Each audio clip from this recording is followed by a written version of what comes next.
everyone. Welcome back to this old kitchen. I am Rebecca. I am a 54-year-old. Why am I giving you my stats? I don't know. I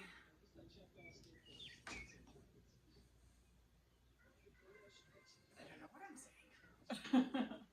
I need my coffee. It is later in the morning than I expected to get started, but I need to get my coffee first so I can get going and we can get started. Today we are going to be making some focaccia. I tend to do this when my husband's out of town. He's out of town again. This time for a 2-week stretch. And so I tend to do these recipes when he's out of town. I don't really know why I do, but I do. So we're going to be doing focaccia today. And we're going to start out by blooming some yeast. Let's see, what are we doing here? All right. We are going to do 2 1/4 teaspoons active dry, 1/4, 2 teaspoons of sugar, and you can use organic, you can use whatever it is you have, or you can use honey. Teaspoons, right? Teaspoons. I've actually usually kind of go with using honey, but even though I have a whole bunch of honey, I've never made this recipe before, so we'll see how it goes. Next, you're going to need some warm water, to preferably temperatures at about 105, 110. Fan of boiled water. The sulfur is a lot of sulfur. We're actually not as bad here where I live as opposed to, from what I understand, Colorado Springs has, what did my husband say? Formaldehyde in their water, and so I'm really leery about that. All right, so next we're going to do 1 1/2 cups of warm water.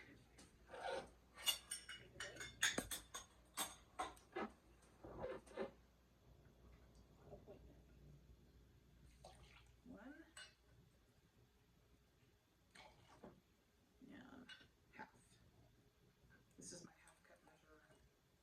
I really wish I could find my measuring cups again. All right, so we're going to let this sit, and we're going to let it bloom and dissolve for about 5, 10, 15 minutes. And then we'll come back and we'll start to get everything mixed together. And I'm going to take many more sips of my coffee because I am in dire need of it. All right, let's check and see. All right, perfect consistency. You want that yeast nice and fluffy, a big layer of bubbles on the top. That's how you know your yeast is active and it's happy and it wants to move on to the next step. So what we're going to do next is we are going to take 3 1/2 cups of flour, all-purpose flour. All right. So 3 1/2 cups of flour, 3 tablespoons of olive oil, and of course I ran out of olive oil, so I didn't buy the $40 thing of olive oil yet, but he is away for 2 weeks, so maybe I'll do that. Yes, so my husband left for 2 tablespoons olive oil for 2 weeks now, and he calls me and he says, I saw your latest videos. What happened to the music? And what happened to your kitchen? And I said, well, what do you mean? And he goes, well, the music. And I said, well, I couldn't remember what music site, because I usually do it on his computer because he has a better computer than I do. And I couldn't remember the name of the website that we download our music for the background. And he goes, okay. And I said, in the kitchen, I said, I always have dishes. I try not to, but it's a real house. It's not, some stage. It's not, I don't have housekeepers or anything like that. And I said, so I wanted it to be authentic and real. And, everybody has dishes in the kitchen. Everybody's, there's always things around, I mean, look at this. It's my vegetables, some apples, olive oils, and my daughter's snacks for school. So when she walks out the door, she can just grab what she needs. And I said, it's a real house. And he goes, okay, well, what about the floors? I said, what do you mean? And he goes, well, the floors look like they have stuff on it. And I said, well, first of all, the floors are from 1983. It's the original linoleum. I clean it, I kid you not, every day. I'm kind of a clean freak, and it's been a very hard adjustment living in the country and having that constant layer of dust. But he goes, okay. And I was like, okay. But yeah. So this is why I'm making focaccias, because he's gone and he, told me I had a dirty kitchen, which I don't. But anyway. All right. So again, we are adding 3.5 cups of all-purpose flour. We are adding 2 tablespoons of olive oil, 1 teaspoon of kosher salt, and we are going to add our yeast. Keep my my train of thought consistent, which sometimes isn't an easy task for me. All right, so we're going to go ahead and get this all mixed. Probably should have used a bigger bowl, but that's okay. We're going to get this mixed, and it is going to be super, super sticky. So once you get everything combined, you don't want to see any kind of dry flour. You want to get it as combined as you can, again, without overworking the dough.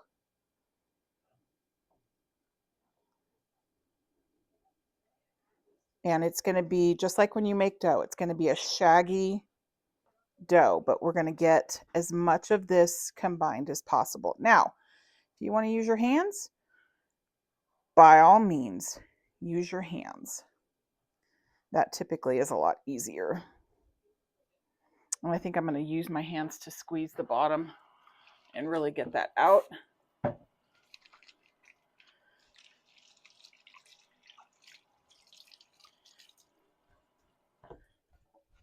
All right.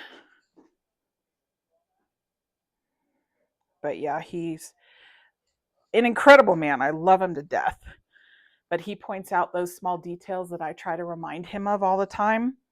And then when he reminds me of them, I'm just like, okay, work's paying off. I'm just kidding.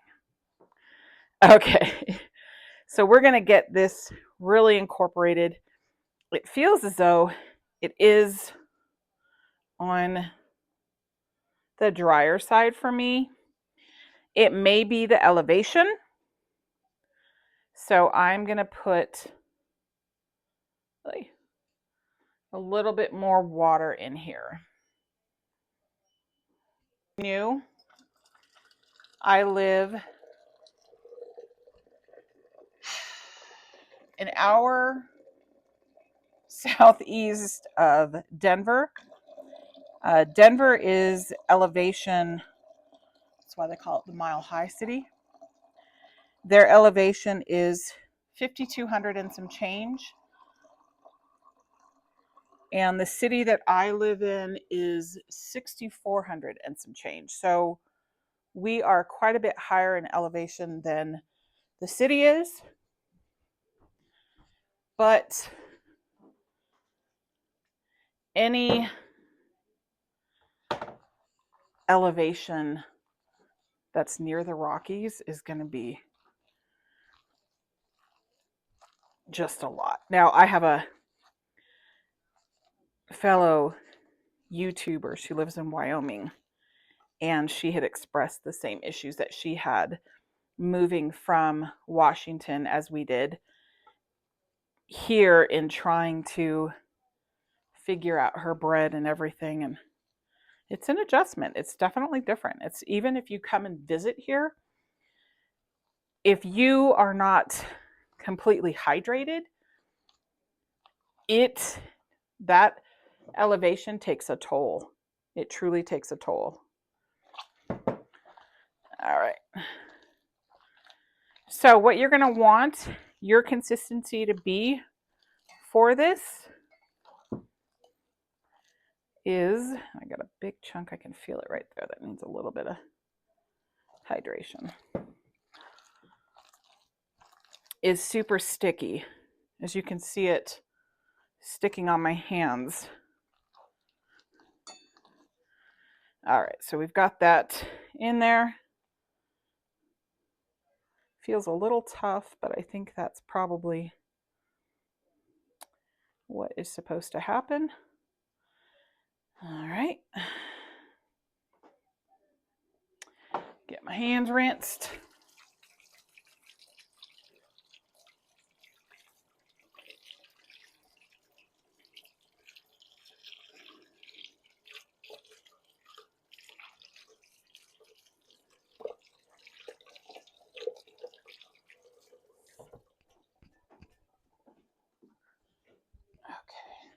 And we are going to cover that with plastic wrap or see how sticky? A lid for your bowl, whichever you have. And we are going to let this sit until it doubles in size, however that may be. Now this goes, same rule of thumb. If your kitchen is warmer, obviously it's not going to take as long. If it's summertime, it's not going to take as long, but it just really depends on the time of year and your location and the weather outside on how long that's going to take. So we're going to let this sit and double in size.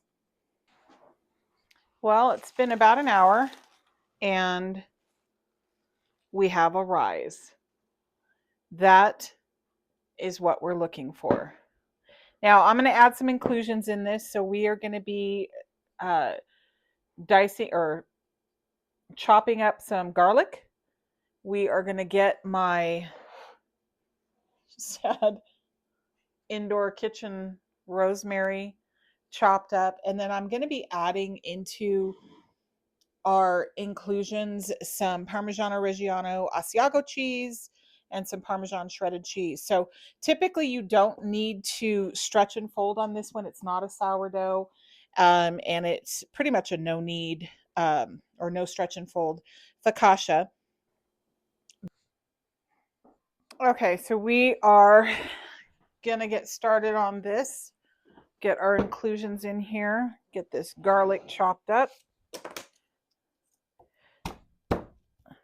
So what you can do if you want to do inclusions is get them, that one's not good, all ready. And then when it's time to do your stretch and folds, if you're doing sourdough, whichever bread you're doing, go ahead and include it at that point. You can also do it when you do your final fold after all of your breads have settled. But I just find it's a little bit easier and it gets it really mixed in if you do it while you're doing your stretch and folds and whatnot.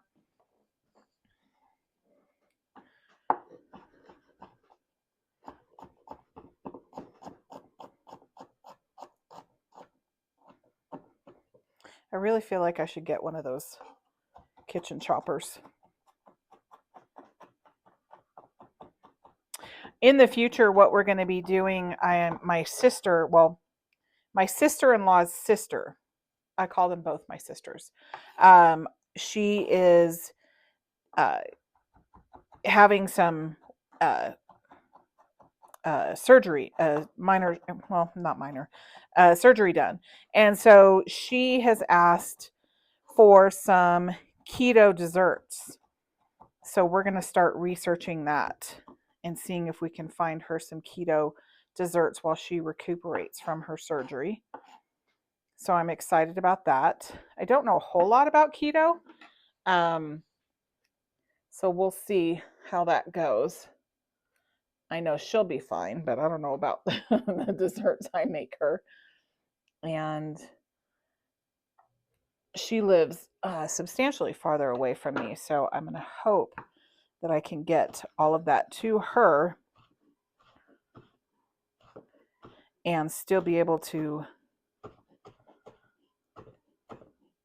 Maybe I'll just drop it off at her sister's house. That might be a good idea because she's right by my daughter's high school, which is also a half an hour away. I know, it makes no sense. Why I chose that, I don't know, but I did. All right, so we are going to do our stretch and folds with our inclusions in here. Get my bench scraper.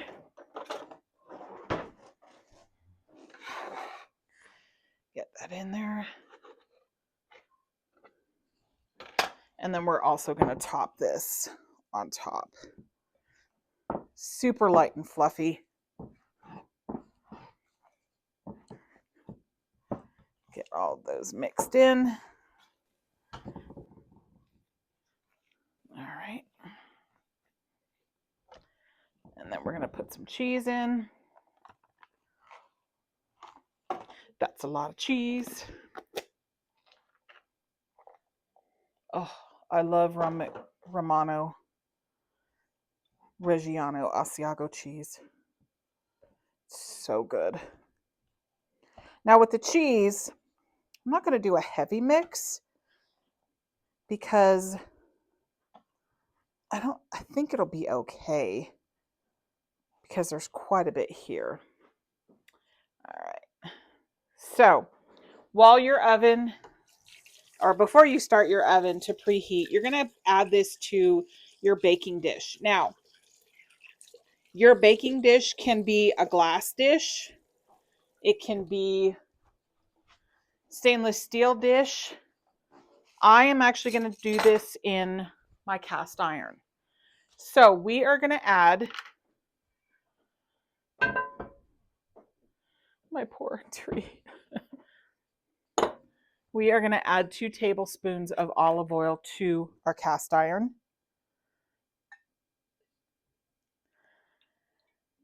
That in there, it's probably a little bit more than 2 tablespoons, but that's okay. And we are going to add this, and we're going to get that shaped.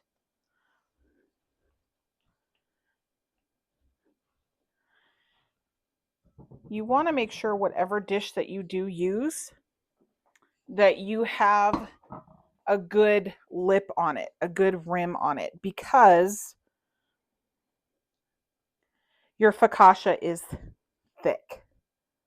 Make sure I get these cheeses up on top if anything's fallen out.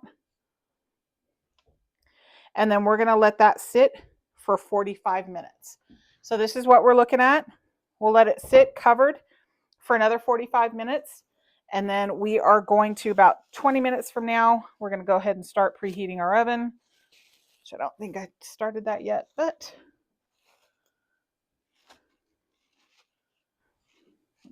okie dokie. So we have had this rising for about 45 minutes now, and it's definitely bubbled up. I did put this, while I was preheating my oven, I put the pan on top just to give it a little bit of extra warmth. We've got a storm rolling in right now, so it's probably about 69 outside, roughly 70 degrees. So it's not as warm inside as I would like it to be. That is prime for bread making. But I'm excited because I think this is going to turn out so good. Okay. So you've had your bread rising in your dish. If you did inclusions, you've got those added in there. Now what we're going to do is, where'd my towel go? is dimple it and get it in the oven. You've got your oven preheating at 425. We're going to add a little bit more olive oil, about 2 tablespoons on top.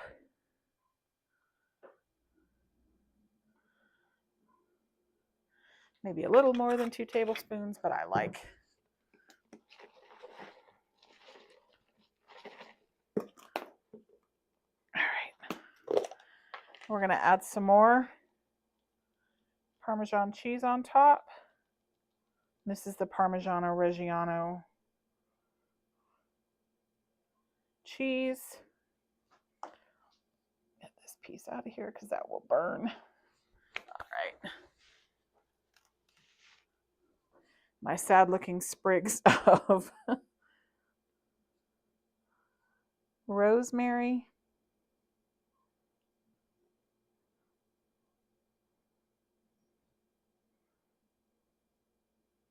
I think I'm going to do next time, I'm going to do a basil tomato.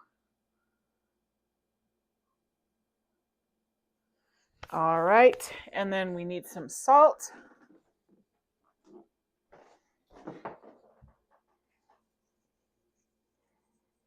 Okay. Now you're going to take your fingers, a little bit of olive oil. You can get it from the pan if you want. Oops, too much. And we are going to dimple our bread.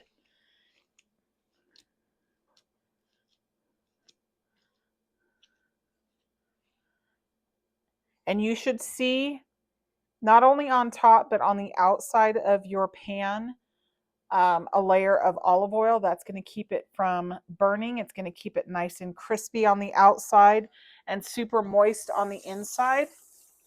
And you can dimple it up as much as possible.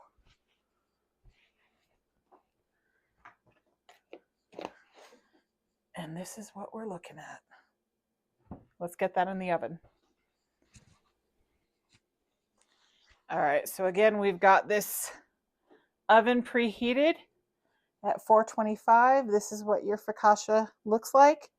You can see it's kind of moving around. You've got a nice layer of olive oil on top. One thing you also could do is use flavored olive oil. All right, so we are going to put that in the oven at 425. All right, in the oven that goes for, we're going to start out at 20 minutes. Typically it's 20-25 minutes, but we're going to start it out at 20 just because it is in a cast iron. It may end up cooking faster, it may end up not, but we'll keep checking it. What you're looking for is a nice golden brown crust. You'll take it out of the oven after that time frame once it gets to your desired color, and then let it sit for 10 minutes before you cut it. Can y'all see that sizzle? That looks so good, and it smells incredible. The garlic and the rosemary and the cheese. All right, so we're going to let this sit for 10 minutes, and then we're going to cut into it. All right, so this is almost ready to cut open. Once it cools after that 10 minutes, what you're going to want to do is take it out of your baking dish, get it sliced up, and either preserved, depending on if you're going to save it for later or whatnot. I did want to make a little bit of a dipping sauce, because I did Italian flavors, so to speak, with the garlic, the cheese, and the rosemary. I want to do a garlic balsamic dip. And so what that is going to entail is, in a bowl, you're going to put a 1/2 cup balsamic vinegar, 1/2 cup good olive oil, and you can either do a teaspoon of thyme or a teaspoon of herbs de Provence or Italian seasonings. And then you're going to do some garlic cloves. Now, you know me, I love garlic, so we're going to put a lot of garlic in here.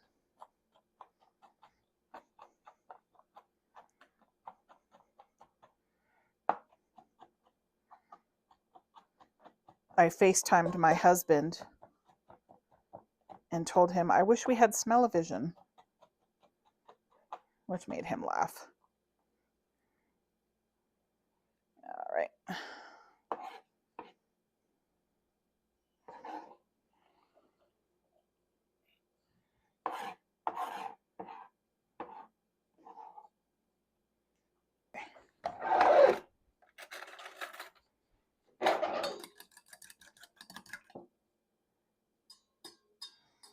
And this is the kind of stuff that usually you'll get at like Italian restaurants when they serve you bread. All right, so again, that is a half a cup of, gosh, I forgot the Parmesan cheese in here. It's a half a cup of half a cup balsamic vinegar, half a cup good olive oil, quarter cup Parmesan, grated Parmesan. You can use fresh or you can use the one in the bottle, which everybody has in their fridge. And then your spices. That smells good. And here come the dogs thinking that they're going to get some food.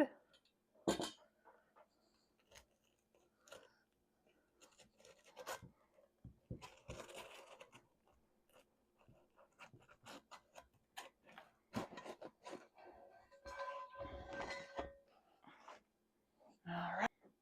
I mean, wow, look at that. Nice and soft, crunchy on the outside. That Asiago cheese gives it a nice bitter taste almost.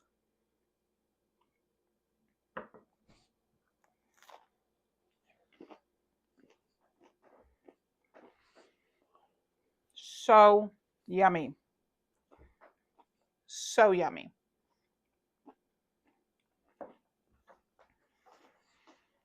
Okay. I gotta get away from this. I hope you guys have a great day. I hope you try this.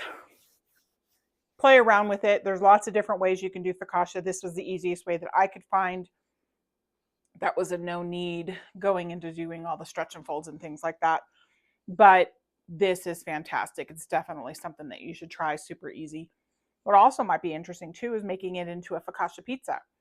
You know, loading it up in with pepperoni or olives, or even doing like a cinnamon sugar focaccia for a breakfast or something, even a dessert with some vanilla ice cream on it.